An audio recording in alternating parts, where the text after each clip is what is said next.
In this video, I recap and share highlights from Elon Musk's latest epic conversation, which spans many topics including full self-driving, Tesla's humanoid robot, and spoiler alert, hanky-panky mode is coming soon, which probably means you will be as well. Don't think about that too much. Twitter, free speech, truth, physics, autism, and more. So let's get into it. Hey guys, thanks for watching. If you enjoy these videos, there's a bunch of ways you can support the channel, access exclusive content and perks. Check out the links in the pinned comment below. If you want to take it to the next level, join thousands of members on Patreon to gain exclusive access to over 100 Q&A videos, loads of exclusive content, exclusive access to my up-to-date 10-year Tesla stock price targets, and even access my Tesla valuation model at the investor support level and above. You can also pick up some Tesla, Elon, and investment themed merch in the merch store, so check out the links in the pinned comment below, and thanks for your support.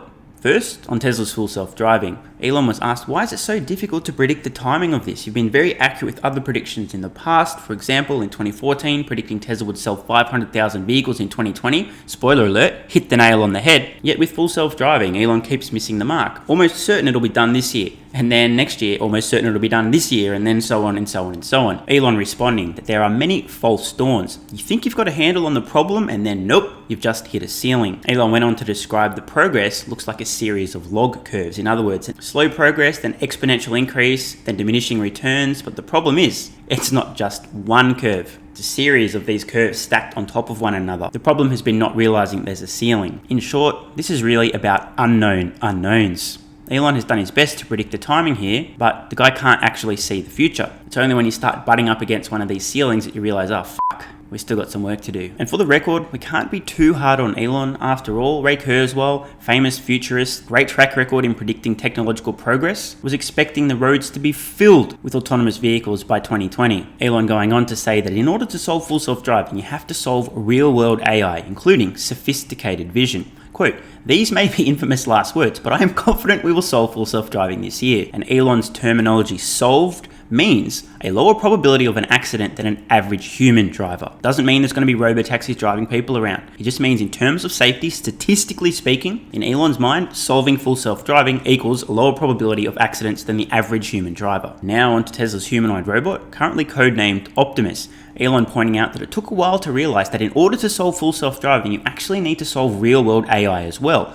The car is a robot on wheels. You can then generalize that, as in the real-world AI, to a robot on legs. Obviously, once the penny dropped and Elon and team realized, hang on a minute, in order for FSD, we need real-world AI. If we've got real-world AI, we'd be insane not to put that in a humanoid robot, right? Let's do it. What's currently missing for a capable humanoid robot is enough intelligence for the robot to navigate the real world and do useful things without being explicitly instructed. And the other missing component is Tesla's ability to manufacture their humanoid robots at massive scale. An extremely important and telling quote here from Elon regarding the Tesla bot. People have no idea this is going to be bigger than the car. 1. Elon is absolutely right. And 2, more importantly, at this point in time, I can't think of a single Wall Street analyst who's even considering Tesla's bot business as viable, legitimate, or worthy of consideration in their own valuation models. And I understand it's off in the distance, I totally get that. But just keep in mind, every price target, all the analysis, everything you're hearing from practically everyone regarding Tesla, their valuation, revenue, etc., is completely ignoring the Tesla humanoid robot, which, one more time,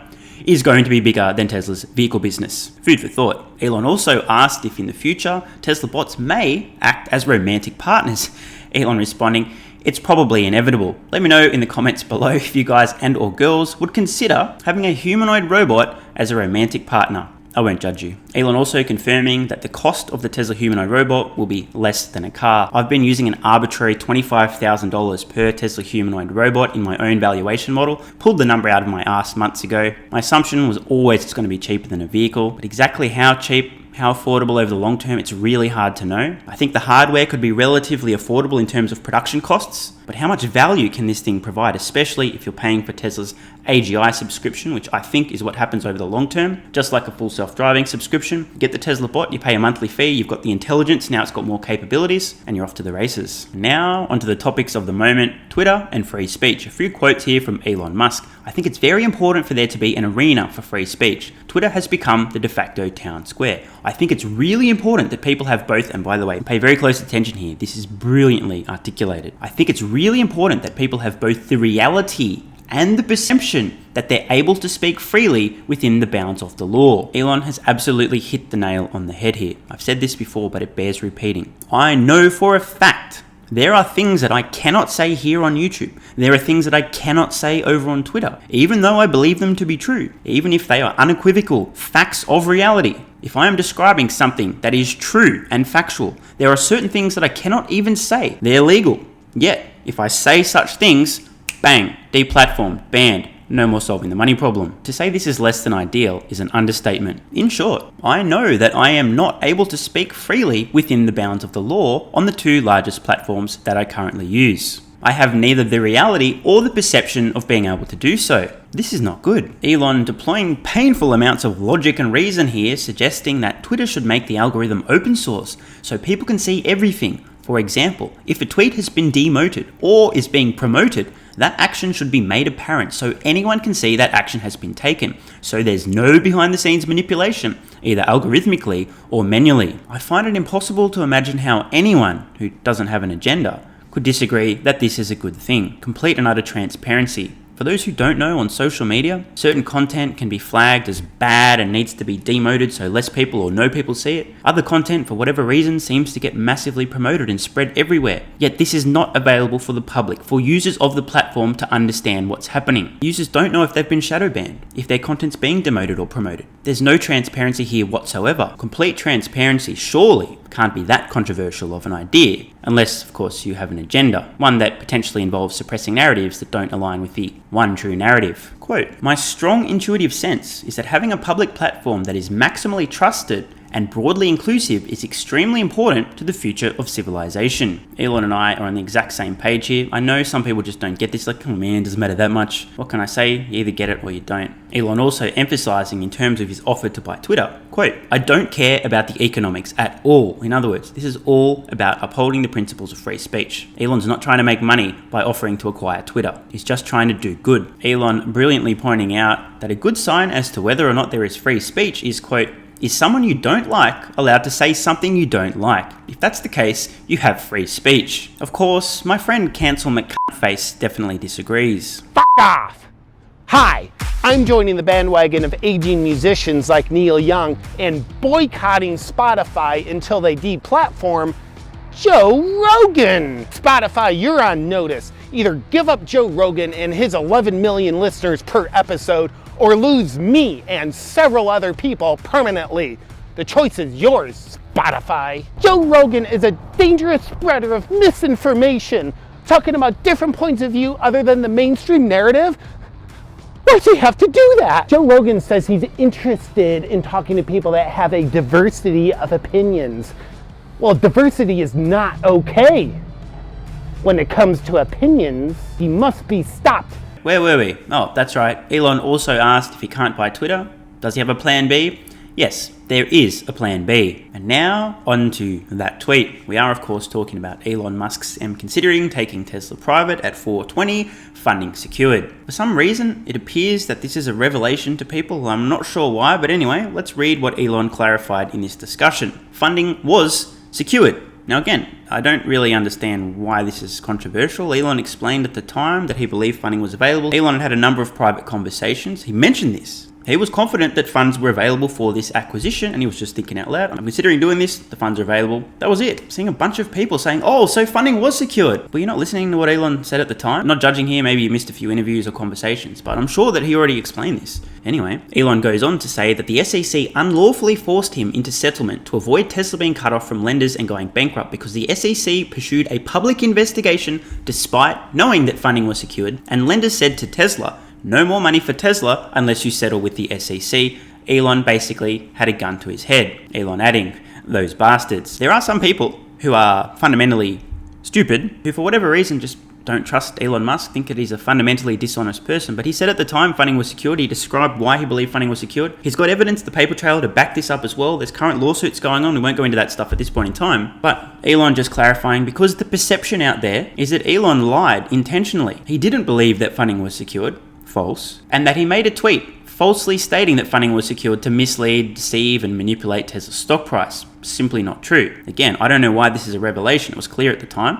was discussed in detail. Unfortunately, the narrative around Elon is that he was lying and this was intentional stock market manipulation, and that's why there was the $40 million, 20 from Elon, 20 from Tesla settlement with the SEC. In truth, Elon forced to do this to save Tesla from dying. And as I've said in the past, this will not end well for the SEC. And now onto the topic of truth and some comments from Elon Musk that I so closely relate to, it is unbelievable. Quote, "The truth matters to me a lot. It matters to me pathologically." Now, let's just take a moment here. Maybe you guys and girls have noticed, at least if you're a regular viewer of this channel and or you're a subscriber over on Patreon, how important the truth is to me. I spend at least half the time on this channel pointing out things that are untrue about Tesla, Elon, the company, etc. I can't help myself. I know people get mad. Stop talking about this, man. Who cares about the short sellers? Just ignore them. I can't help it, okay? I'm pathologically obsessed with the truth as well. And I, like Elon, will go out on a limb and suffer the consequences fighting for the truth. I made probably 25 plus videos, maybe 30 plus videos on Nikola, what I believed at the time was an obvious fraud of a company, CEO out there pumping up the stock price to deceive moronic retail investors. I got so much heat from this. Trevor Meltdown Milton himself attacked me on Twitter, called me a bottom feeder, all sorts of other stuff. Had people in the comments, "You're a fucking Tesla fanboy, man. Just because it's not Tesla, you hate it, that's all." Why did I spend so much time trying to warn people about this obvious scam of a company? In my opinion, because the truth matters. The reason I started this channel in late 2019 was to fight the bullshit narrative that was being painted about Tesla in the mainstream media, aka the fake news.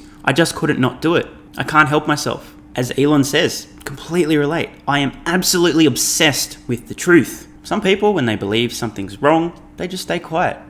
I can't. This is why I'm willing to go out on a limb. This is why I'll state opinions and facts, correct errors, knowing full well that a lot of people are going to get butthurt, triggered, the snowflakes are going to melt, unsubscribe, fuck you, blah, blah, blah. I just don't care. The truth matters more than any of that. I just can't help it. It's who I am, and Elon and I seem to be identical in this regard. He goes on to explain, this is why Elon studied physics, because, quote, "Physics attempts to understand the truth of the universe." Now, for those of you that don't know, physics was my first love, I'm not even kidding you. My hero as a teenager, Richard Feynman, wish he was still alive today. It still hurts my heart to imagine what could have been. He went way too young. I know most people watching this just won't relate, but there's a small subset of people who will. I became obsessed with learning everything I could about the universe, how we got here, how things work. I have read hundreds of books on this topic. When I was younger, I wanted to be a physicist until I realized A, the actual process of doing physics, not as enjoyable as I first thought, and B, my brain simply wasn't big enough. I would be an average physicist at best. Just the facts. But in another life, with a few additional standard deviations, physics would have been my career.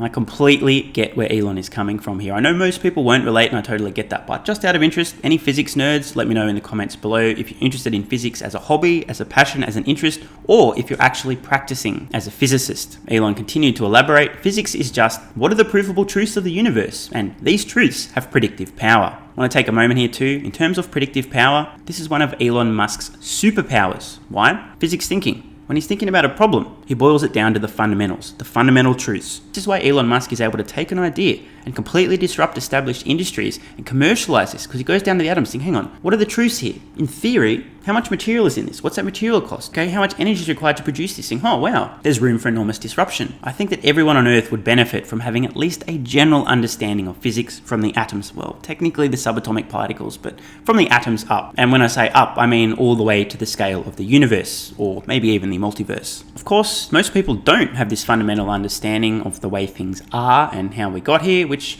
you know what? In fact, that reminds me of a wonderful quote from a biologist by the name of Peter Atkins back in 1985. And by the way, trigger warning, if you're a snowflake who can't handle hearing opinions that may cause your sphincter to contract, best not to listen to the next minute or so of this video. You've been warned. I think there are two sorts of religious scientists. One is the creationist, someone who believes that everything was created and what we're seeing is just what the creator left around. And I regard that simply as intellectual excrement of the first order, and I don't think we need to worry about it any further. The second sort, the one that we do have to take seriously, are the believing scientists, the people who are really making an intellectual effort to coordinate their system of beliefs with the tide of scientific discoveries, which are slowly pushing them further and further back into metaphor. I think the acid test of the battle that is going on between science and religion would be science's ability to show that the entire world could tumble out of nothing. It's already got back to within a photon's throw of the origin of the universe, as we've gone back into the Big Bang and almost to the point of talking about what happened before the Big Bang. And I see no reason why we should not be able to go beyond the Big Bang and talk about its inception, how the universe emerged from absolutely nothing, not just empty space, but from nothing, and how it did so without intervention. Now, if science can do that, then I think that the religious must concede defeat. Why is it that there's so few religious scientists? These people who seem to have a slightly deeper understanding of reality and the way things are than people in the general public. It's such a strange anomaly. And why would I take a huge risk here in sharing something that I know would offend so many people? That's right, back to the truth. By the way, everyone is entitled to believe anything they want, and I support your decision to believe whatever you want, but I'm also going to point out what I believe to be the truth, even if it's not easy for you to hear. Elon also mentioning that the why of things is very important, and again, totally get this. As a kid, as an adult, I need to understand why. I've mentioned this privately on Patreon Q&As. By default, I don't obey laws. I'll consider them, and I'll think through the consequences. Does this make sense? Why does this law exist? Is it reasonable? Are other people being put in danger? I get it, blah, blah, blah. Okay, cool. Most people will blindly obey. I won't. And I'm not an anarchist. I'm not here to be disobedient on purpose. I'd end up in jail if that was the way that I operated. But, as Elon points out, to me also, the why of things is very important. Why are you imposing this rule? Why are you imposing this restriction? Why do you believe this? Why do you say this is true? What evidence do you have? Why do we do things the way we do them currently? Can they be done a better way? Why do you believe this? Why do you say that? Why do you act in a certain way? Why is this conventional wisdom? Why is this controversial? And so on. And yes, I was literally the most annoying child on planet Earth. Why was my favorite word. Still is. Now onto something else I can relate extremely closely to, that is, of course, autism/Asperger's. For those that don't know, Elon and I both on the autism spectrum. And for the record, I think at least 10, maybe 15, 20% of the people watching this channel probably also undiagnosed autists. And I seriously mean that, by the way. Especially if you're into the sciences and or engineering, decent chance. Elon pointing out that he was bullied quite a lot in childhood. Quote, "I did not have a happy childhood. It was quite rough.